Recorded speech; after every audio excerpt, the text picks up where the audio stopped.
All right, everyone, here we are with another video with Invest for Tomorrow, and we're going to talk about ticker symbol NNDM, Nano Dimension, NNDM stock. To all the first-time viewers and investors, welcome to the channel, and to all the subscribers, welcome back. And as we dive into everything we have to see here in this chart and in this stock, I do want every single investor and viewer to stay tuned on in towards the end of this video. We're going to cover about the S&P 500 index and why it ran up, and how it reacted this week and what to expect going into next week. We're also going to talk about the 10-year Treasury, and we are also going to cover some articles talking about the market and how it reacted today. If you guys want to know what ticker symbols I'm watching and you can add to your watch list and keep on your radar, you can go ahead and join me over at the Patreon. I will be posting weekly stocks that I'm watching that I believe have potential, and there's no better time to start watching stocks as they're going down and doing your research and understanding these companies while the stock market is going down, because there's no way you can have the feeling of fear of missing out. Why? Because the stocks are becoming more and more discounted and the opportunities are becoming endless. So if you want to know stocks to watch before this market starts to recover and come back up and make gains that you have not seen before and take your portfolio to newer levels, you can join me over at the Patreon. The link is down below. So here we are with NNDM breaking through support, turning it into a resistance, then broke right back through it and hanging out kind of a little bit below yesterday's resistance levels. But it's getting close to the tug of war zone here with the 50-day moving average. Now, I do want every single investor and viewer to be aware that the overall market hit its all-time lows of the last month or so and then bounce back. Now the question is, could these numbers hold themselves up? And that's what we're going to look at towards the end of this video and what we need to be aware of. And that's why these supports and resistance are important. But let's look at how ARK Invest reacted today. So one thing here that I noticed with ARKQ is that their position is going to scream a lot of bold statements here. Now, let's look at it and we'll talk more about it in just a moment. So ARKQ on the 4th, 7,109,171 shares. Now, when we go over to the 5th on ARKQ, you can see here Nano Dimensions, 6,901,307. Now, there are ticker symbols within this list that they're adding positions to, and we're talking about hundreds of thousands at a time. And Nano Dimensions has been unloaded hundreds of thousands at a time, and it's making me, see how truly their conviction is about Nano Dimensions, or, they see this being one of those opportunities that's like super long term, and they need to make quicker gains right now, and they can't be in this sector. Not that Nano Dimensions isn't as important, but the way that ARK Invest unloads is the way they've been unloading Nano Dimensions. I hope I'm wrong, but I mean, that's 200,000 right there that they've unloaded in just one shot. And I wasn't going to be surprised if we saw this hit anywhere near 6 million. 0.5, 6 million, 0.3, or even 6 million. But once this hits like 5 million, even though that's still a large position, that's going to make me think a little different about how bold they were making their statements in the past, right? About Nano Dimensions and how they felt about it. And now they're being a little bit more hesitant or less interested per se. Now, they still own a large portion, right? And a large amount. I mean, they had a lot more shares that I'm actually a little concerned about, because they've already unloaded close to 500,000 or more shares just here in ARKQ, and collectively it's been a lot more than that between both ETFs. So let's go ahead and look at how ARKW reacted from yesterday to today. So ARKW on the 4th, they had 5,877,298 shares. This one broke through the 6 million mark into the 5 million. And let's see how the 5 million went ahead and reacted today. So ARKW, the 5th, Nano Dimensions, 5,714,737. Now, when you look at that and you do the math there, you know, that's another 100,000. So just between these two in one day, 300,000 shares unloaded. And I've been looking at the others on the same ETFs, and they've been loading up 200, 300, 400,000 on some of the ones that they truly believe on. And I've even seen them go up to like 500,000 on certain stocks. So that's making me concerned. Now, I was always excited about seeing Nano Dimensions on this list because this is a disruptive list. This is a list of stocks that have so much potential. And for it to qualify to be here, it was a bold statement, but it's at the end of the list right now. I mean, it's been fighting to try to work its way up within this area, but I mean, now it's literally at the end of the list. And, you know, I wasn't surprised to see Nano Dimensions reach like the top 15, the top 10 on this list, and then now it's losing that traction, and then they're unloading it. So very interesting to me. I don't know how that makes you feel as an investor, but they've unloaded about 300,000 shares. And we've been talking over at the Twitter and also myself in most of my videos that you got to find stocks that you understand and give you the conviction that when the stock is going down, you feel comfortable getting more. And the stock has been going down, and yeah, they bought around here on the 23rd and 24th, and they did it like a quick day trade or swing trade here. And then since then, they've been unloading, and you just saw Nano Dimensions hit its lowest point since way back here, right, in December, in the last like 3 months and a half, and you didn't load up the boat and you're unloading. You know, that's a bold statement on the opposite side of things. But I know a lot of investors are bold about this one, and their conviction is strong, and they love this stock, and I am not taking away from this stock the potential that it has. But you know, I like to watch ARK Invest and how they react and how they're speaking through their actions. So let's see here the support. The support is 651. If that gets broken through, this could be on its way down to newer lows, new support levels. You certainly want to watch this carefully and see how it reacts. Now, if that gets broken through based off the history of the chart, your next point of reference would be down here at 615, almost down to $6. So keep that in mind moving forward. But before getting to those numbers, 651 is your first support level. Now, this run up here, we missed a rejection here, and the resistance level, or the highest point from the day, was way up here at 808. That definitely needs to be broken through. But before getting there, right here at this point, 771 needs to be broken through, turn into a support, and so the bulls can get closer to the 50-day moving average, which is 789, to then get back into bullish territory. So that is a very important point, 771, and the bulls need to break through it, turn it into a support, but it does not signify or guarantee that the bulls are getting back into bullish territory. This is just a stepping stone and an indicator for us investors to know that this momentum is continuing upwards. As always, if you found this video helpful and informative, please do so and subscribe. Don't forget to click on the bell to turn on all notifications and not miss a single video that I post. Share this with your friends and community, and don't forget to hit the like button to let me know you watch this video. Stay tuned to the very end. There's a lot of information to cover, and I won't want you to miss it. We're going to cover about the S&P 500 index. We're going to look at an article talking about what made this run go up, how the S&P 500 index and the other indexes are doing, and the 10-year Treasury bond. So stay tuned for all this information.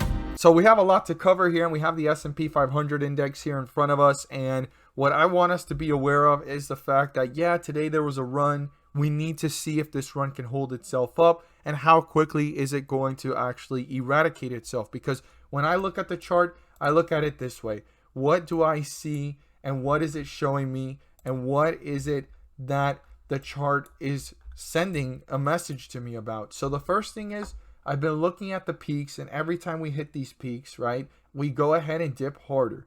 Now, a lot of investors say that 10% to maybe almost 15% is a correction. 15 to 20 is starting to get closer to a crash, and 20 and beyond, we certainly have hit the crash territory. Now, one thing I do want us to be aware of is we almost hit 4,000. We hit 3,950. So I would go ahead and just round this up to 4,000, and 10% of 4,000 is 400.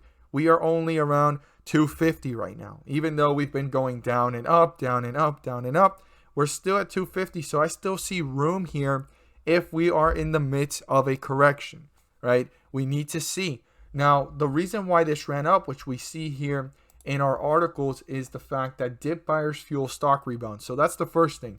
There are people buying the dip, right? Retail investors, institutional investors, and so forth. Now, the second thing I saw was the fact that there was a rise because of the solid jobs report. I've said this in my other video that I posted. I'm really glad to see this because this is showing not just economic growth or anything like that, or possibilities of an economic growth, but our population, right? Our country as a whole.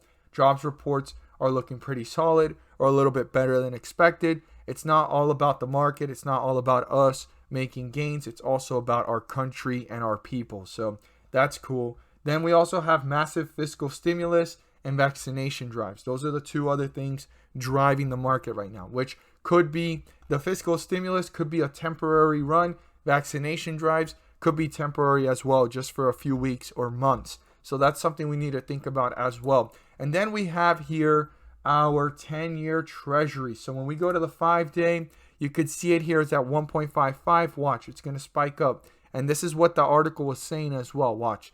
It only took a few minutes. There you go. There's the jump. So what it was also saying here was, yeah, the dip buyers fuel the stock rebound and Treasury stays steady. So when we look at the Treasury, right, on the 1 day, it was pretty steady. It was kind of going downwards and hanging out sideways until the last couple hours of the day, which we're going to look at right now. Just pay close attention. There you go. There's the spike.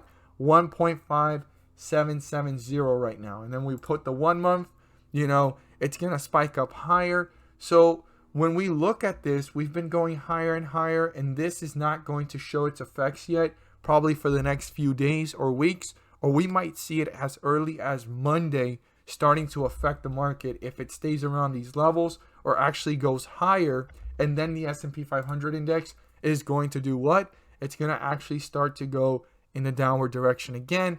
And yes, these jumps here are holding up the market from going in a straight arrow down. But the fact of the matter is that we continue to go in that same direction. And that's what we want to watch for. That's what we need to look for. And that's what we need to be careful about here and not get too excited. Now, if we see some consolidation for a few days or a week, then it's probably something showing strength and saying, hey, this might have been the bottom, and every single dip buyer that fueled up the stock rebound was onto something. But right now, I'd rather be a little bit more hesitant and miss out on catching the dip or catching it rebounding from the dip, and just kind of watch and see if it hangs out in the same area before making any decisions.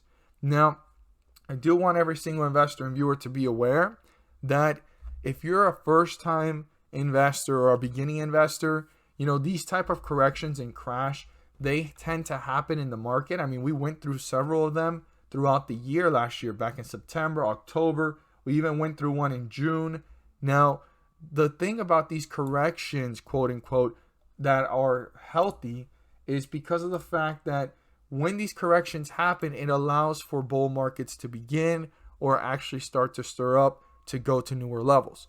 Now, every single investor before the 2020 market crash had to have diamond hands. That's where that saying comes from, or strong willpower to not sell and quickly, get out, unless, you've been investing since way back here, since 2008, and you thought you were going to eradicate all your gains, and you took a small hit there, because from 2008 to there, that, everyone's investment mostly would have probably multiplied, anywhere from 3 to 5x on the low end, and on the high end, 5 to 10x or more.